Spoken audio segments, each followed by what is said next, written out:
congratulations. Through to quarterfinals here yet again at Ali Pali. Terrific game, played in a great spirit. How are you feeling after that one? I feel good. Finally, I turned up this World Championships. I know it wasn't my greatest game. I wasn't smashing everything, but I finally turned up and it felt good. You showed glimpses of your best there. I think compared to the third and the fourth set, you won 4 legs in 47 darts. That's the real Marcus Smith, isn't it? Yeah, of course. And you've got to try to keep telling yourself, just keep it going. But you know you're not going to go 12, 12, 12, 10, 11. You've got to have a bad leg, and it was just trying to tell myself, when you do have one, make sure you win that one as well. Just then literally eradicate that leg and go back to what I can do. And I don't think I played my best darts, but I did enough to win, and yeah, just shy of 104, and it felt good. The only real scrappy part of that game was the end of the fourth set, but do you think that was the most important part, arguably, of the match? Yeah, I think even the first set, he missed 3 darts at double 10 to go 2-0 up, and that could have been a big game changer. Being 1-0 down against John, I knew he was going to be a lot more difficult than what Martin was in the first game, and I couldn't afford to throw sets away. I couldn't afford to do anything, and I got on. And I think the fourth set was that set I won. We didn't even know throw. I broke him, he broke me, I broke him, he broke me, and I broke him again to win the set. And yeah, and then when you go off stage at 3-1, you think you can't do that again. You just got to do what you're doing, and you've got to step up a lot better now, and just make sure you hold your throw. And if you hold your throw, you win the match. You're being talked about as one of the main favourites for the title, understandably so. But having won the Grand Slam, do you come into this with less pressure on your shoulders? Michael's a red hot favourite, and is always going to be, even if he's had a poor year. I don't mean this year, but even if he had a poor year, he'd still be red hot favourite. Either there's me, Gez and Michael left. Whoever wins, you're world number 1, you're the best player in the world, your favourite. I just want to come in there, I just want to play the best players, because it shows where you've come. I don't want my first year, the first time I reached the world final, I played John Henderson second round, didn't play a seed then until the final, which was Michael. I want to play the best players, I want to beat the best players, and I want to show them the games come, so I just want to keep going now. And Joe is one of the best players, certainly in 2022. Of course. You also beat him in the quarterfinals en route to winning the Grand Slam of darts. Is that a positive omen for you, do you think? Yeah, I just knew when I was 3-1 up, I thought, it's a bit different because it's sets. I thought I was 15-13 down. He's going to come back now and bring it 3-all, and it's going to be like the same again. But no, when I was walking off for 3-1, I see him look to the crowd and he pulled his hands up like saying, what we're supposed to do. And I thought, he's gone. Like, I've got to keep going now. If he's already asking questions, but don't give him a reason why you can answer him. You just got to keep making him ask them questions, and yeah, lucky enough. 2-time finalist here, you've had some incredible success, also some heartbreak on this stage. What would it mean to lift that title on January the 3rd? It mean everything. Yeah, was it? How old was that? So 2015, I started playing. Not 2015, 2005, 2006 keep practicing. 2007 I watched my first game, and even when I got the bug, it was like, the only thing I want to do is be world champion. If you get world champion, you complete something every night. Even now at 32, I practice all the time and throwing for like, I've got 100 left. If you hit this, you're going to be world champion. I've got 102. If you hit this, 170. I keep telling myself every time you hit it, you'll be world champion. I was like drilling it in myself. So yeah, just everything I'm doing is for that one thing. And if I don't win on the first, I know on the second when I go home I'm going to practice. That's what I swear, but practice my ass off and come back for the next one and keep working as hard as I can. You're welcome. Michael, congratulations. Do you feel maybe there was a little bit too much respect between the pair of you, being how good friends you are up there? There was a lot. You seen it. Was it 2-1? I went off with 10 dart, I think. And I didn't want to look at him because he was only the first leg, but he had his hand out, and I didn't see it until I got my drink. And I apologised and saying, sorry mate, because I didn't think he'd do it, especially the first leg. But yeah, a lot of respect up there, and I think Joe will tell you yourself, even if you text him after this saying, unlucky mate, he went, I think there's only me and Johnny that Joe doesn't mind losing to. Obviously he gets annoyed that he's lost, but me and Johnny's the ones where he's thinking, best mates, if I don't win, I hope they win, and it's the same with me. If I get beat, I hope Joe wins. So like you said, there were some scrappy parts in there, but you've averaged nearly 104. Does that just show how far you've come? You're making these big averages look easy now.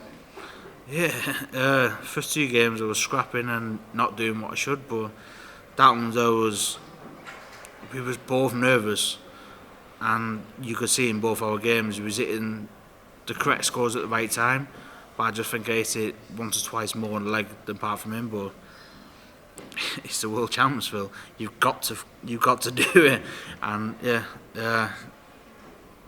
it happens. And even though we're mates, I know we hated each other on stage then, but I'm sure if he's still in the downstairs in the practice room, he'll shake me hand and say, "Well done," and we'll still be mates again.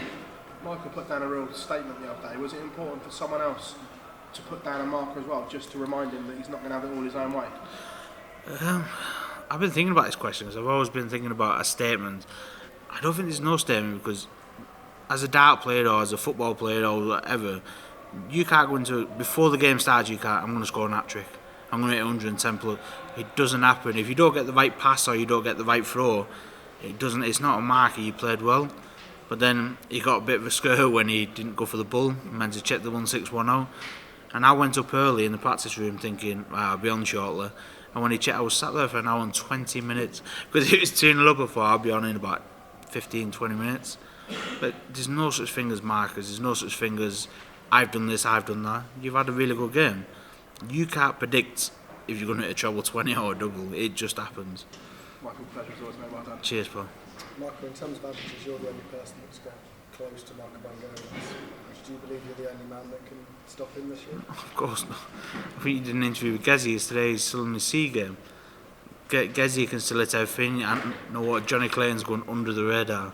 Well, I don't think I've heard people saying Johnny's one of the best players in the world at the minute. He might have had, I won't say a bad 22, but it's not the best what he's been showing from 20 and 21. But the man's still there fighting, and you've got Luke, who's had a really good 22, and just because you're not put the averages in, it doesn't mean you're playing bad.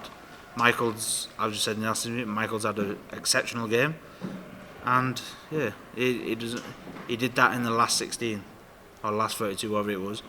He's got to do it again the round after, where I've been poor for two games, stepped up for this game, and hopefully step up for the next game as well. You're welcome. Did you feel you were going to get that 9 darter? No. Yeah. Even when he hit the back-to-back 180s, I knew I was going to miss. All that was going through my head was set it up. Doesn't matter what you do. I don't want to hit it. I'd love to hit it for the crowd, but for me, if I would have missed double 12 with that 9, then lost a leg, I don't think I would have done the match. Because all I kept thinking was just hit a steady treble, set up like a 44 or 32 if I could hit 2 trebles. Just don't even bother thinking about it. And yeah, I went treble 20, 19, treble 18 to leave double 4. If I would have missed double 12 and I'm sure he was on the finish, if he would have checked that, I don't think I would have done the match.